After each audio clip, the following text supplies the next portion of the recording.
إن الحمد لله نحمده ونستعينه ونستغفره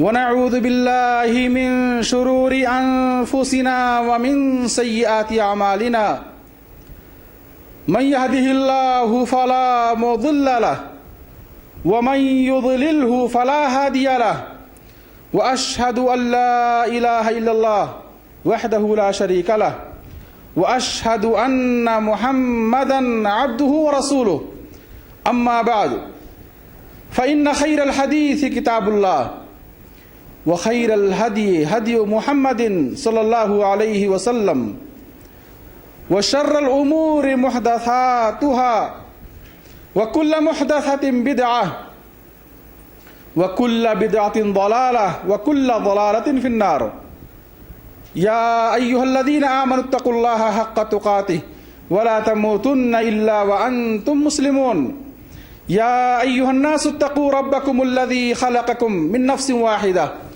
وخلق منها زوجها وبث منهما رجالا كثيرا ونساء واتقوا الله الذي تساءلون به والأرحام إن الله كان عليكم رقيبا يا أيها الذين آمنوا اتقوا الله وقولوا قولا سديدا يصلح لكم أعمالكم ويغفر لكم ذنوبكم ومن يطع الله ورسوله فقد فاز فوزا عظيما وقال سبحانه وتعالى وربك يخلق ما يشاء ويختار وقال سبحانه وتعالى ويذكر اسم الله في أيام معلومات وقال النبي صلى الله عليه وسلم ما من أيام العمل الصالح فيهن أحب إلى الله من هذه الأيام يعني أيام العشر قالوا ولا الجهاد في سبيل الله قال ولا الجهاد في سبيل الله إلا رجل خرج بنفسه وماله ثم لم يرجع من ذلك بشيء رواه البخاری۔ برادران اسلام، حاضرین جمعہ، دینی و ملی بھائیوں، اللہ سبحانہ تعالیٰ نے اس کائنات کے اندر بے شمار مخلوقات کو پیدا فرمایا اور ان مخلوقات میں انسان کو چن لیا، سب سے اشرف اور سب سے افضل قرار دیا۔ پھر انسانوں میں اللہ سبحانہ تعالیٰ نے اہل ایمان کو چن لیا اور اہل ایمان کو تمام انسانوں پر فضیلت اور برتری عطا فرمائی۔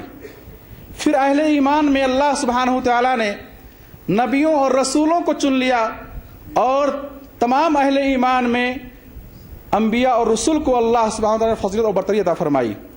پھر انبیاء اور رسول میں اللہ سبحانہ تعالیٰ نے 5 رسولوں کو منتخب کیا، چنا، جنہیں اولو العزم من الرسل کہا گیا قرآن کے اندر کہ یہ عزم و ہمت والے رسول ہیں۔ پھر ان 5 رسولوں میں اللہ سبحانہ تعالیٰ نے آخری نبی جناب محمد الرسول اللہ صلی اللہ علیہ وسلم کو سب سے افضل نبی اور رسول قرار دیا۔ وَتِلْكَ الرُّسُلُ فَضَّلْنَا بَعْضَهُمْ عَلَى بَعْضٍ۔ تو اللہ سبحانہ تعالیٰ کی سنت رہی ہے کہ اللہ اپنی مخلوقات میں بعض چیزوں کو، بعض مخلوق کو بعض پر فضیلت اور برتری عطا فرماتا رہا ہے۔ چنانچہ آپ دیکھیں نہ صرف انسان بلکہ اللہ سبحانہ تعالیٰ زمین بنائی اور اس زمین میں اللہ سبحانہ تعالیٰ نے اپنی مسجدوں کو تمام جگہوں پر فضیلت اور برتری عطا فرمائی ہے۔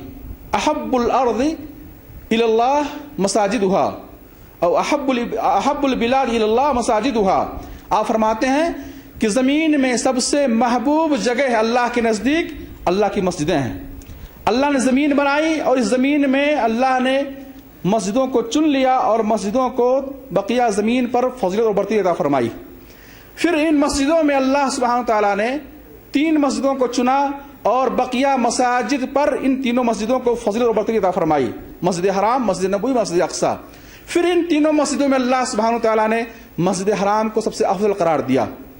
تو اس طریقے سے اللہ سبحانہ تعالیٰ اپنی مخلوقات میں ایک مخلوق کو دوسرے پر فضیلت اور برتری عطا فرمائی۔ ایسے ہی آپ دیکھیں اللہ سبحانہ تعالیٰ نے دن بنائے، مہینے بنائے۔ مہینوں میں سب سے افضل مہینہ اشہر حرم قرار دیا، حرمت والے مہینے۔ اور پھر سال کے تمام مہینوں میں اللہ سبحانہ تعالیٰ نے رمضان کے مہینے کو چن لیا اور رمضان کے مہینے کو سب سے افضل مہینہ قرار دیا۔ پھر اللہ سبحانہ تعالیٰ نے سال کی راتوں میں سب سے افضل رات شب قدر بنائی اور شب قدر کو تمام راتوں پر فضیلت اور برتری عطا فرمائی۔ ایسے ہی اللہ سبحانہ تعالیٰ نے تمام عشرات میں، تمام عشروں میں، سال کے تمام دہوں میں ذو الحجہ کے پہلے عشرے کو چن لیا، منتخب کر لیا، اور سال کے تمام عشروں اور دنوں میں ذو الحجہ کے پہلے عشرے کو، شروع کے 10 دنوں کو اللہ نے سب سے افضل اور عظمت والے دن قرار دیے۔ قرآن کریم میں اللہ فرماتے ہیں وَرَبُّكَ يَخْلُقُ مَا يَشَاءُ وَيَخْتَارُ، تمہارا رب جو چاہے پیدا کرے اور جس کو چاہے چن لے۔ تمہارا رب وَرَبُّكَ يَخْلُقُ مَا يَشَاءُ وَيَخْتَارُ، تمہارا رب جس کو چاہے، جو چاہے پیدا کرے اور جس کو چاہے منتخب کر لے، چن لے، جس کو چاہے فضیلت اور برتری عطا فرمائے۔ اللہ سبحانہ تعالیٰ نے ہم اور آپ میرے بھائیوں سال کے تمام دنوں کے مقابلے میں سب سے محبوب ایام، سب سے محبوب عشرہ اللہ کے نزدیک ذو الحجہ کا پہلا عشرہ، جس میں ہم اور آپ داخل ہو چکے ہیں۔ اللہ سے دعا ہے اللہ ہم سب کو ان مبارک دنوں کی قدر کرنے اور ان سے بھرپور فائدہ اٹھانے اور ان اعمال میں، ان دنوں میں نیکیاں کر کے اپنے لیے ذخیرے آخرت جمع کرنے کی توفیق عطا فرمائے، آمین رب العالمین۔ میرے بھائیوں، یہاں یہ بات واضح رہے کہ یہ جو سال میں مبارک دن، مبارک راتیں، مبارک مہینے، مبارک عشرے جو رکھے گئے ہیں، اس کی حکمت کیا ہے، اس کی وجہ کیا ہے؟ دراصل یہ اللہ کا فضل اور احسان ہے۔ ہم بندوں پر یہ اللہ کا فضل اور احسان ہے۔ ویسے سال کے تمام دنوں میں، عمر کے تمام لمحات میں کی گئی نیکیاں اللہ کو پسند ہیں، اللہ کے نزدیک مقبول ہوتی ہیں، اور سال کے تمام دنوں اور راتوں میں اللہ گناہوں کو معاف کرتا ہے، اپنی رحمتیں نازل فرماتا ہے، اور اس طریقے سے برکتوں کا نزول ہوتا ہے۔ لیکن جو مبارک موسم، مبارک دن، مبارک رات اللہ نے بنائے ہیں، اس کی حکمت یہ ہے کہ انسان عام روٹین سے نکل کر، عام روزمرہ کی روٹین سے نکل کر وہ اپنے اندر چستی پیدا کرے۔ انسان جب ایک حالت میں ہوتا ہے، ایک کیفیت میں ہوتا ہے، تو وہ سستی اور کاہلی کا شکار ہو جاتا ہے، غفلت کا شکار ہو جاتا ہے۔ ورنہ دن اور رات میں 5 وقت کی نمازیں فرض ہیں اور مختلف ایام میں روزے مسنون اور مشروع ہیں۔ اللہ سبحانہ تعالیٰ بندوں کو عام روٹین سے نکال کر یہ مبارک دن اور راتیں بنائی ہیں تاکہ ان دنوں اور راتوں میں اپنے اندر چستی اور نشاط پیدا کر کے سستی کاہلی کو ختم کر کے ہم اللہ کی طرف متوجہ ہوں اور کثرت کے ساتھ نیکیاں کر کے ہم اپنے گناہوں کو معاف کروا سکیں، اور اپنے لیے اور آخرت کے لیے ذخیرے حسنات جمع کر سکیں۔ تو اس طریقے سے اللہ سبحانہ وتعالیٰ نے یہ مبارک دن، مبارک موسم رکھے ہیں تاکہ ہم بیدار ہوں، غفلت سے بیدار ہوں اور سستی و کاہلی کو ختم کریں اور اللہ کی اطاعت کی طرف آگے بڑھیں۔ میرے بھائی، ہم اور آپ اس مبارک عشرے میں، مبارک دنوں میں داخل ہو چکے ہیں، اور ذو الحجہ کی آج دوسری تاریخ ہے۔ آئیں دیکھیں کہ اس مبارک عشرے کی کیا فضیلت قرآن و حدیث کے اندر آئی ہے، اور ان مخصوص دنوں میں ہمیں کیا کرنے کا، کیا عمل کرنے کا حکم دیا گیا ہے، اور اللہ کے نبی صلی اللہ علیہ وسلم اور سلف صالحین ان مبارک دنوں میں کیا کرتے تھے، یہ انشاءاللہ میں آپ کے سامنے انتہائی مختصر انداز میں بیان کرنے کی کوشش کروں گا۔ دیکھیں، اس عشرے کی پہلی خصوصیت یہ ہے، سال کے تمام عشروں میں اس عشرے ذو الحجہ کی پہلی خصوصیت یہ ہے کہ یہ واحد عشرہ ہے، یہ سال کے عشرات میں یہ واحد عشرہ ہے جس کی اللہ سبحانہ وتعالیٰ نے قرآن کے اندر قسم کھائی ہے۔ یہ پہلی خصوصیت ہے اس عشرے کی، اور کسی عشرے کی اللہ نے قرآن کے اندر قسم نہیں کھائی، نہ رمضان کے پہلے عشرے کی، نہ دوسرے عشرے کی، نہ آخری عشرے کی، اور نہ کسی اور مہینے کے عشرے کی۔ اللہ نے ذو الحجہ کے پہلے عشرے کی قرآن کے اندر قسم کھائی۔ اللہ فرماتے ہیں والفجر ولیال عشر والشفع والوتر، قسم ہے فجر کی، قسم ہے 10 دنوں کی، قسم ہے شفع اور قسم ہے وتر کی۔ آئیں دیکھیں کہ لیالی عشر سے مراد کیا ہے۔ صحابی رسول عبداللہ بن عباس، عبداللہ بن زبیر، عبداللہ بن عمر اور دیگر صحابہ اور سلف صالحین اس آیت کی تفسیر میں لکھتے ہیں لیالی عشر سے مراد ذوالحجہ کے شروع کے 10 دن ہیں. ذوالحجہ کے شروع کے 10 دن ہیں. اللہ سبحانہ و تعالیٰ ان دنوں کی عظمت کو بیان کرنے کے لیے قسم کھا رہا ہے. سب سے عظیم ہستی سب سے عظیم دنوں کی قسم کھا رہی ہے. یہ اس عشرے کی پہلی خصوصیت ہے. اور پھر ان 10 دنوں میں جو 9 ذوالحجہ ہے اور 10 ذوالحجہ ہیں، ان دونوں کی اللہ نے مستقل قسم کھائی. والشفع والوتر، شفع سے مراد ذوالحجہ کی 10 تاریخ، ذوالحجہ کی 10 تاریخ، اور وتر سے مراد ذوالحجہ کی 9 تاریخ. تو اللہ سبحانہ و تعالیٰ نے ان دونوں آیتوں میں عشر ذوالحجہ کی قسم کھائی، پھر 9 تاریخ کی اور 10 تاریخ کی قسم کھائی. تو یہ اس عشر ذوالحجہ کی پہلی خصوصیت ہے، اور یہ خصوصیت کسی اور عشرے کو حاصل نہیں.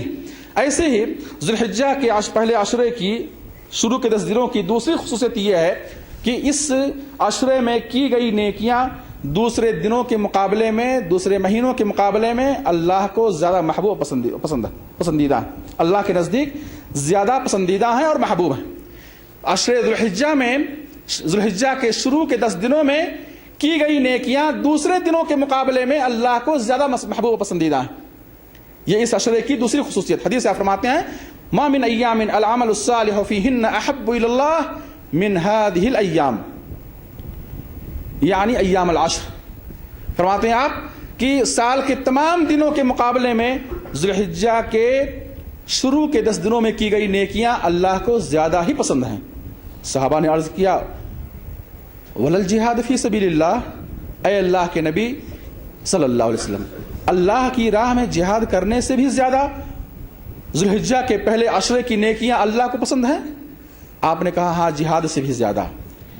الا رجل خرج بنفسه وماله ثم لم يرجع من ذلك بشيء، سوائے اس شخص کے جو اپنے مال اور اپنی جان کو لے کر کے اللہ کی راہ میں جہاد کرنے کو نکلا اور شہید ہو گیا، واپس نہیں آیا، تو اس کی شہادت تمام نیکیوں میں سب سے افضل نیکی ہے. اس کے علاوہ سال میں جتنی نیکیاں ہوتی ہیں ان تمام نیکیوں میں سب سے محبوب نیکی اللہ کے نزدیک وہ نیکی ہے جو ذوالحجہ کے پہلے عشرے میں کی جائے. تو اس حدیث سے ذوالحجہ کے پہلے عشرے کی ایک خصوصیت معلوم ہوتی ہے کہ یہ تمام عشرات سے، تمام دنوں سے افضل دن ہیں. ایسے ہی میرے بھائیوں دوسری حدیث سے آپ فرماتے ہیں ما من ایام اعظم عند اللہ من هذه الايام، یعنی ذوالحجہ کے ان 10 دنوں سے زیادہ عظمت والے کوئی اور دن اللہ کے نزدیک نہیں ہے. یعنی سال کے تمام دنوں میں سب سے عظمت والے دن، اور دوسری بات میں ہے اجر اور ثواب والے دن ذوالحجہ کا پہلا عشرہ ہے، شروع کے 10 دن ہیں. تو اس طریقے سے اس عشر ذوالحجہ کی تیسری خصوصیت یہ معلوم ہوئی کہ اس عشرے میں کی گئی نیکیوں کا اجر و ثواب اللہ کے نزدیک زیادہ ہے. دیگر دنوں کے مقابلے میں اس عشرے میں کی گئی نیکیوں کا ثواب زیادہ ہے. ایسے ہی ذوالحجہ کے پہلے عشرے کی چوتھی خصوصیت یہ ہے کہ اللہ سبحانہ و تعالیٰ نے قرآن کے اندر ان کہیں تو عشر کے نام سے ذکر کیا اور کہیں ایام معلومات، وَيَذْكُرُ اسْمَ اللَّهِ فِي ایام معلومات، کہ اللہ کے نام لیں، اللہ کو یاد کریں ان معلوم دنوں میں.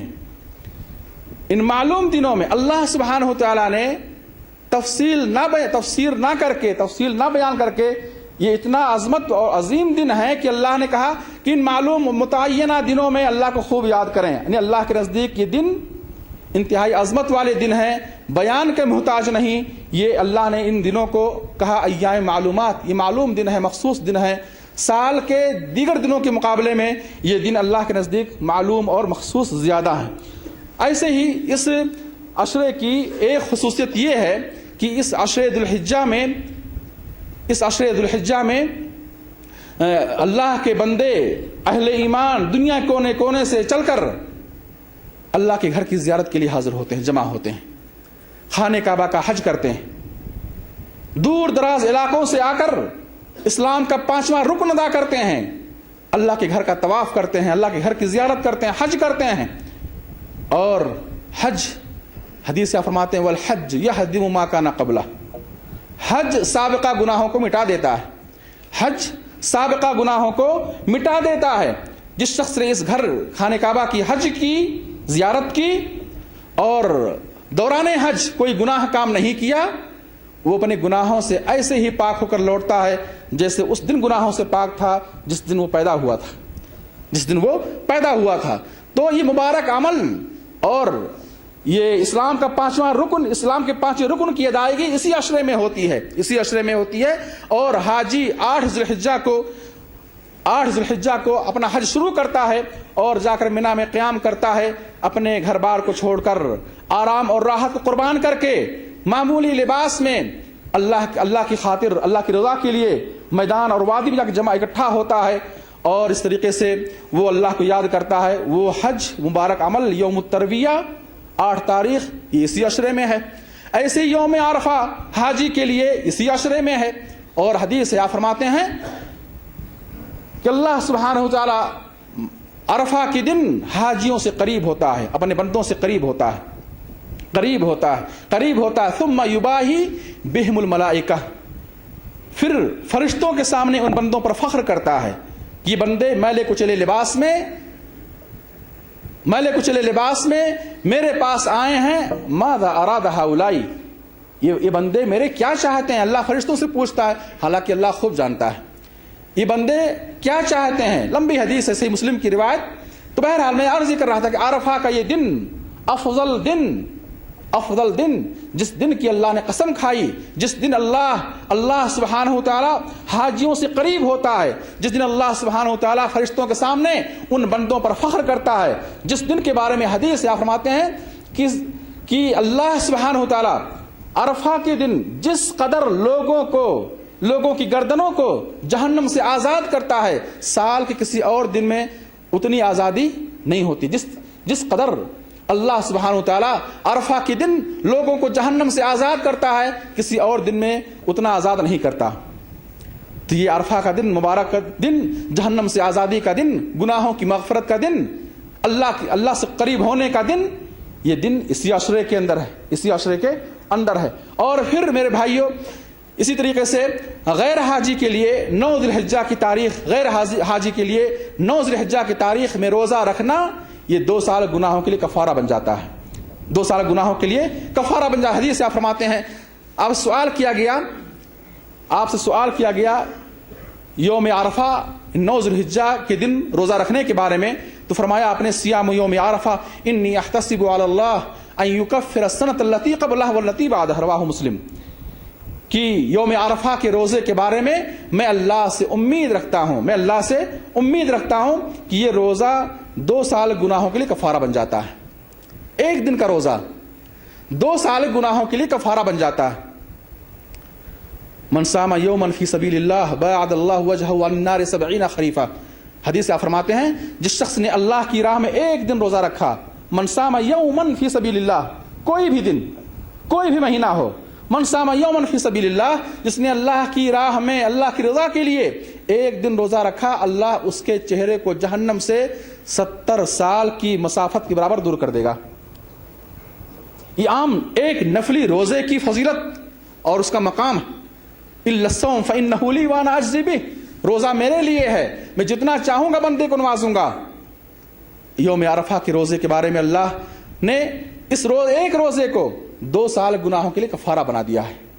2 سال گناہوں کے لیے کفارہ، وہ گناہ جو انسان سے بھول چوک کر چھوٹے چھوٹے گناہ بشری تقاضے کی خاطر ہو جاتے ہیں، نادانی میں، جہالت میں، بہکاوے میں آ کر، شیطان کے بہکاوے میں آ کر جو چھوٹے چھوٹے گناہ انسان سرزد ہو جاتے ہیں، یہ ایک روزہ ان گناہ صغیرہ کے لیے کفارہ بن جاتا ہے۔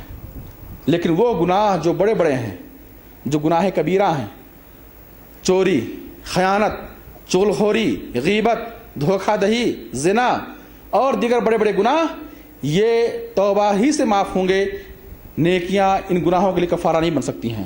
روزے، نماز ان بڑے گناہوں کے لیے کفارہ نہیں بن سکتے ہیں۔ نیکیاں ان گناہوں کے لیے کفارہ بن جاتی ہیں جو گناہ چھوٹے چھوٹے ہیں، اور بڑے گناہوں کے لیے توبہ شرط ہے، توبہ نصوح شرط ہے، سچی توبہ شرط ہے۔ تو بہرحال یہ یوم عرفہ 9 ذی الحجہ کا روزہ 2 سال گناہوں کے لیے کفارہ بن جائے۔ یہاں یہ بات واضح کر دوں کہ ہر علاقے کے لوگ، ہر ملک کے لوگ اپنے یہاں کے مطلع کے حساب سے 9 ذی الحجہ کو روزہ رکھیں گے، 9 ذی الحجہ کو روزہ رکھیں گے۔ عرفہ کی طرف جو نسبت ہے، یہ چونکہ اہل حجاز میں یہ دن یوم عرفہ سے مشہور اور معروف تھا. یوم عرفہ سے اہل حجاز میں دن یوم عرفہ سے معروف اور مشہور تھا, لہذا اس روزے کی نسبت یوم عرفہ کی طرف کی گئی. ورنہ اصل کیا ہے؟ یہ روزہ میرے بھائی 9 ذی الحجہ کا روزہ ہے, جو عید سے ایک دن قبل ہوگا. اور اپنے اپنے علاقے میں لوگ چاند کے حساب سے 9 ذی الحجہ کا روزہ رکھیں گے, چاہے وہ تاریخ ان کے یہاں کے 2 دن بعد آئے یا 1 دن بعد آئے یا 1 دن پہلے آئے, اس سے غرض نہیں ہے. اسلام نے روزے کے تعلق سے ایک اصول بتلایا ہے, صوموا لرؤیتہ, صوموا لرؤیتہ, چاند دیکھ کر روزہ رکھو. صوموا لرؤیتہ, اسلام نے اختلاف کو ختم کر دیا اور کہا صوموا لرؤیتہ, چاند دیکھ کر روزہ رکھو.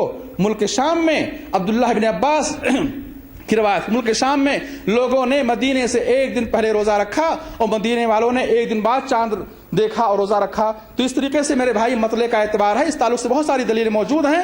تو عرض یہ کر رہا تھا کہ ہر ملک اور علاقے کے لوگ اپنے یہاں کے چاند کے حساب سے 9 ذی الحجہ کو روزہ رکھیں گے, اور یہ روزہ 2 سال گناہوں کے لیے کفارہ بن جاتا ہے.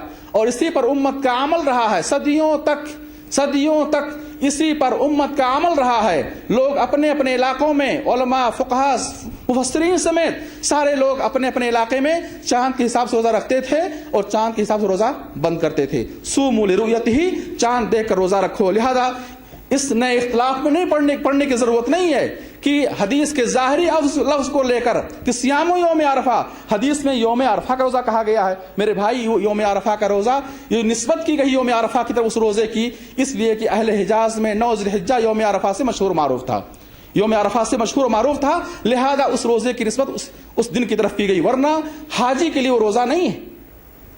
یوم عرفہ کا روزہ, 9 ذی الحجہ کا روزہ حاجیوں کے لیے نہیں ہے, یہ ان لوگوں کے لیے ہے جو دنیا کونے کونے مسلمان اللہ کی اس مقدس عبادت قربانی کے لیے کو تیاری کرتے ہیں. انہیں حکم دیا گیا قربانی سے 1 دن پہلے کیا روزہ رکھو, اور وہ روزہ 2 سال گناہوں کے لیے کفارہ بن جائے گا. لہذا صوموا لرؤیتہ, حدیث پر عمل کرتے ہوئے چاند دیکھ کر روزہ رکھو. اس اصول پر عمل کرتے ہوئے ہر علاقے کے لوگ اپنے یہاں کے چاند کے حساب سے روزہ 9 ذی الحجہ کا روزہ رکھیں گے, اور یہاں یوم عرفہ سے مراد 9 ذی الحجہ ہی ہے, 9 ذی الحجہ ہی ہے. اور اسی پر امت کا عمل رہا ہے, اسی پر صدیوں تک امت کا عمل رہا ہے. نہ صحابہ نے اختلاف کیا, نہ تابعین نے اختلاف کیا, نہ تبع تابعین نے اختلاف کیا, نہ ائمہ کرام نے اختلاف کیا, اور نہ معتبر علماء, محدثین, مفسرین نے اختلاف کیا ہے. یہ نیا اختلاف جو آج چند سالوں سے وجود میں آیا ہے, اس اختلاف کی کوئی گنجائش نہیں, اس اختلاف کا کوئی اعتبار نہیں ہوگا, بلکہ اجماع کے خلاف ہے. یہ اجماع کے خلاف ہے, اصول شریعت کے خلاف ہے, دلیل کے خلاف. لہذا ہر علاقے کے لوگ اپنے یہاں کے چاند کے حساب سے روزہ رکھیں گے. ایسے ہی اس عشرے کی ایک خصوصیت یہ ہے کہ اس عشرے میں ایک دن ایسا ہے جسے سال کے تمام دنوں میں سب سے عظیم دن اور سب سے افضل دن قرار دیا گیا ہے. حدیث آپ فرماتے ہیں, مسند احمد کی روایت ہے, ان اعظم الایام عند اللہ یوم النحر, ان اعظم الایام عند اللہ یوم النحر, اللہ کے نزدیک سب سے عظیم دن یوم النحر, قربانی کا دن ہے. جس دن حج کے اکثر ارکان ادا ہوتے ہیں, جس دن دنیا کونے کونے سارے مسلمان اللہ کی راہ میں قربانی کرتے ہیں, جانور ذبح کرتے ہیں, وہ دن ان اعظم الایام عند اللہ یوم النحر, سب سے عظیم دن اللہ کے نزدیک قربانی کا دن ہے. اور قربانی کی اہمیت اسلام میں, اور یہ سنت ابراہیمی, اس تعلق سے ہم لوگ پچھلے خطبہ جمعہ میں سن چکے ہیں, دوبارہ عرض کرنے کی ضرورت نہیں ہے. تو بہرحال یہ سب سے عظیم دن ان اعظم الایام عند اللہ یوم النحر, سال کے تمام دنوں میں سب سے عظیم دن قربانی کا دن ہے. یہ بھی اسی عشرے کے اندر ہے, اسی عشرے میں میرے بھائیوں مزدلفہ کی رات آتی ہے, اسی عشرے میں حاجیوں کے لیے عرفہ کا دن آتا ہے, اسی عشرے میں یوم النحر قربانی کا دن آتا ہے, اسی عشرے میں یوم الحج الاکبر, جس دن کو 10 ذی الحجہ کو قرآن میں حج کا سب سے بڑا دن قرار دیا گیا ہے. حج کے دنوں میں سب سے بڑا دن یوم الحج الاکبر, قرآن میں اللہ سبحانہ وتعالیٰ نے 10 ذی الحجہ کو حج کا سب سے بڑا دن قرار دیا ہے. یہ بھی اسی عشرے کے اندر ہے. اب سوال یہاں یہ پیدا ہوتا ہے, ابن تیمیہ رحمۃ اللہ علیہ, ابن قیم رحمۃ اللہ علیہ, ابن حجر رحمۃ اللہ علیہ, ان علماء سے سوال کیا گیا, شریعت میں ذی الحجہ کے پہلے عشرے کی اتنی فضیلت کیوں ہے, وجہ کیا ہے؟ انہوں نے کہا اس لیے کہ اسلام کے اندر جتنی اہم ترین عبادتیں ہیں، چاہے وہ نماز ہو، چاہے وہ روزہ ہو، چاہے وہ حج ہو، وہ زکوٰۃ ہو، قربانی ہو، نوافل اور فرائض ہوں، یہ واحد عشرہ ہے، ذو الحجہ کا پہلا عشرہ یہ واحد عشرہ ہے جس میں اسلام کی تمام باتیں کی جاتی ہیں، اسلام کی تمام باتیں کی جاتی ہیں، قربانی بھی ہو رہی ہے، حج بھی ہو رہا ہے، اور نمازیں بھی پڑھی جا رہی ہیں، روزہ بھی رکھا جا رہا ہے، اور سارے اعمال ہو رہے ہیں۔ یہ اہم عبادتیں کسی اور عشرے میں نہیں کر سکتے ہیں، کسی اور عشرے میں نہیں کر سکتے ہیں۔ قربانی آپ کسی اور دن نہیں کر سکتے ہیں اللہ کہ صدقات و خیرات ہو، لیکن قربانی جو سنت ابراہیمی ہے یہ کسی اور عشرے میں نہیں کر سکتے ہیں، حج کسی اور دن میں نہیں کر سکتے ہیں، چونکہ اسلام کی جتنی اہم ترین عبادتیں ہیں یہ ساری عبادتیں اس عشرے میں کیا جمع ہو جا رہی ہیں، یہ ساری باتیں اس عشرے کے اندر جمع ہو جا رہی ہیں، اس لیے یہ عشرہ اللہ کے نزدیک سال کے تمام دنوں کے مقابلے میں زیادہ محبوب پسندیدہ ہے۔ اور پھر یہ سوال ہوا ابن تیمیہ رحمۃ اللہ علیہ سے، سوال ہوا کہ رمضان کا آخری عشرہ افضل ہے یا ذو الحجہ کا پہلا عشرہ افضل ہے، کیونکہ دونوں کے بارے میں حدیثیں دلیلیں موجود ہیں۔ رمضان کے آخری 10 دن افضل ہیں یا ذو الحجہ کے شروع کے 10 دن افضل ہیں؟ انہوں نے جواب دیا کہ دنوں میں دلائل کو جمع کیا اور ایسی تطبیق دی کہ دونوں قسم کی روایتوں پر کیا عمل ہو سکے، دونوں قسم کی روایتوں پر عمل ہو سکے۔ کہا سال کی تمام راتوں میں رمضان کے آخری عشرے کی راتیں افضل ہیں، سال کی تمام راتوں کے میں مقابلہ اگر کیا جائے، موازنہ کیا جائے تو رمضان کے آخری عشرے کی راتیں افضل ہیں، اس لیے کہ اللہ کے نبی صلی اللہ علیہ وسلم رمضان کے آخری عشرے کی راتوں میں خصوصی طور پر عبادتوں کا اہتمام کیا کرتے تھے، اور ان راتوں میں ایک رات ایسی ہے جس کو اللہ سبحانہ وتعالیٰ نے کہا لیلۃ القدر خیر من الف شہر، کہ شب قدر 1000 مہینے کی راتوں سے زیادہ بہتر ہے، 1000 مہینے کی راتوں سے زیادہ بہتر ہے۔ تو کہا کہ راتوں میں رمضان کے آخری عشرے کی راتیں سب سے افضل راتیں ہیں، اور دنوں میں ذو الحجہ کے شروع کے 10 دن یہ کیا ہے، سال کے تمام دنوں میں سب سے افضل اور محبوب ہیں اللہ کے نزدیک۔ اس طریقے سے میرے بھائی ہم اور آپ جن دنوں سے گزر رہے ہیں یہ انتہائی مبارک دن ہیں، عظمت والے دن ہیں۔ یوں تو سارے دنوں میں اللہ کی برکت نازل ہوتی ہے، اللہ کی رحمت ہوتی ہے، گناہ معاف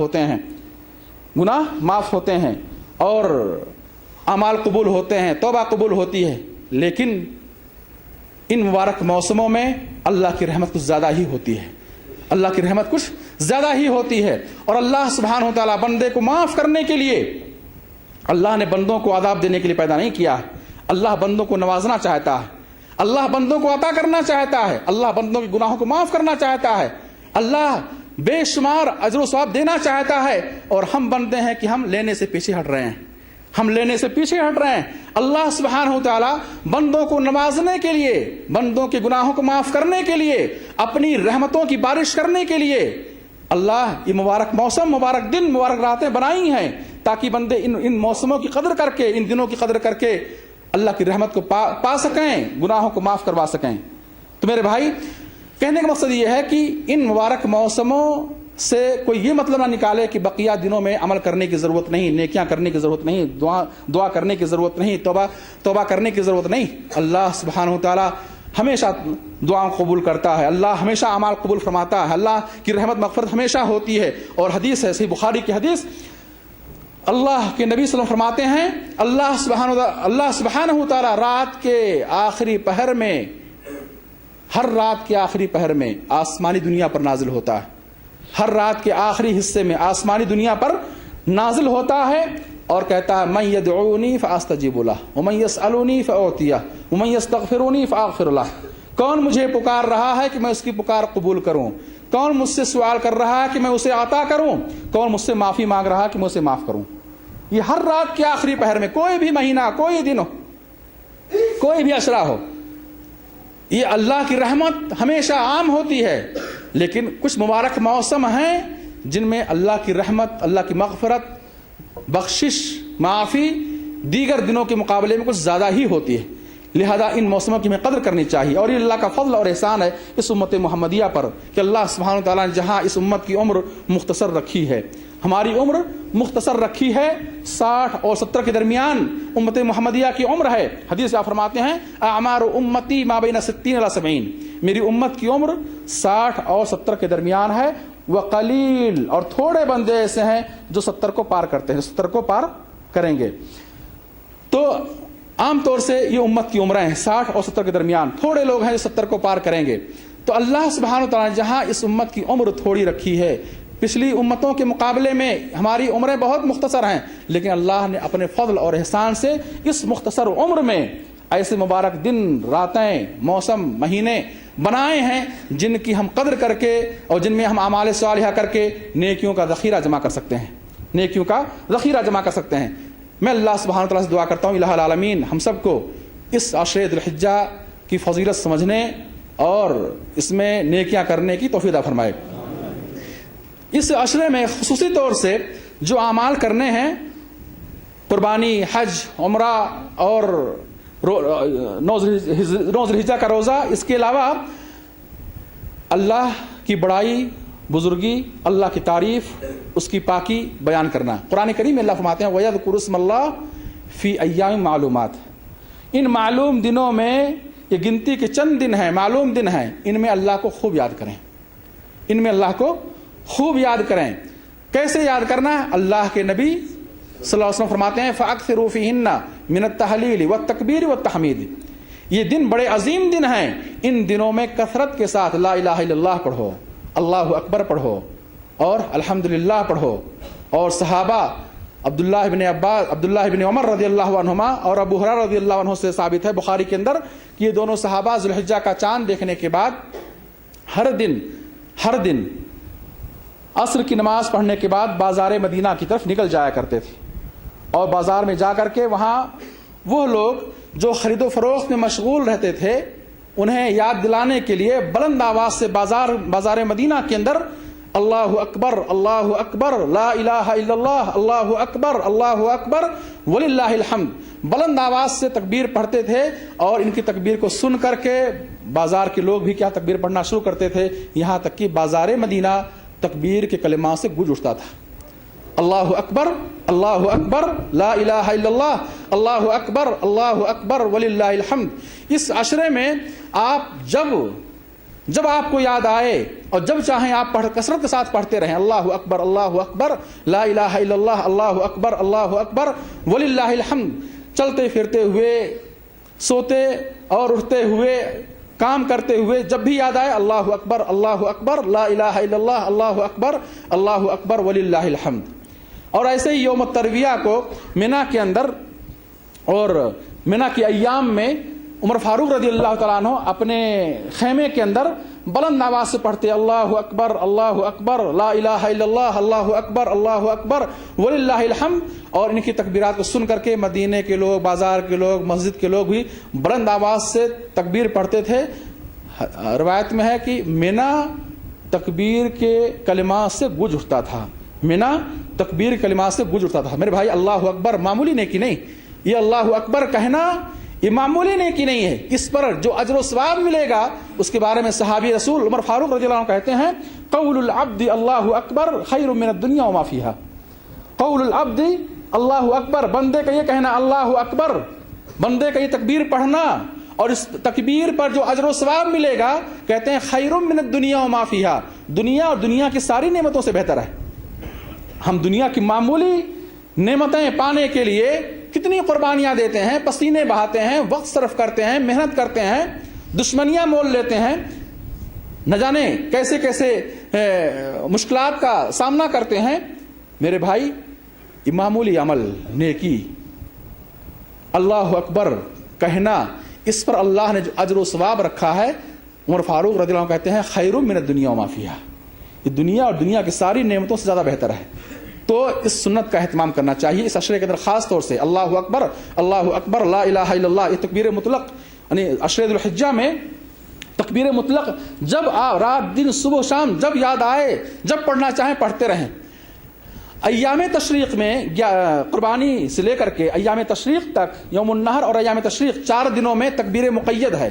یعنی صحابہ، اللہ کے نبی صلی اللہ علیہ وسلم، صحابہ کرام ہر نماز کے بعد، سلام پھیرنے کے بعد ایام تشریق تک 13 تاریخ کی سورج ڈوبنے تک جتنی نمازیں پڑھتے، ہر نماز سے سلام پھیرنے کے بعد بلند آواز سے کہتے اللہ اکبر لا الہ الا اللہ اللہ اکبر وللہ الحمد. یہ پڑھنے کے بعد پھر بقیہ اذکار کرتے تھے, بقیہ دعائیں پڑھتے تھے. تو یہ تکبیر مقید ہے نمازوں کے بعد, اور ایک تکبیر مطلق ہے کہ جب آپ کو یاد آئے, جب پڑھنا چاہیں تو کثرت کے ساتھ اس عشرے کے اندر ہمیں تکبیر کلمات پڑھنے چاہیے. اللہ کا حکم ہے وَيَذْكُرُ اسْمَ اللَّهِ فِي أَيَّامٍ معلومات, معلوم دنوں میں اللہ کو خوب یاد کرو, اللہ کو خوب یاد کرو. ربنا آتنا فی الدنیا حسنہ وفی الآخرۃ حسنہ وقنا عذاب النار. ربنا ظلمنا انفسنا وان لم تغفر لنا وترحمنا لنكونن من الخاسرین. ربنا تقبل منا انك انت السمیع العلیم وتب علینا انك انت التواب الرحیم. اقول قولی هذا واستغفر الله لي ولكم ولسائر المسلمین فاستغفروه انه هو الغفور الرحیم.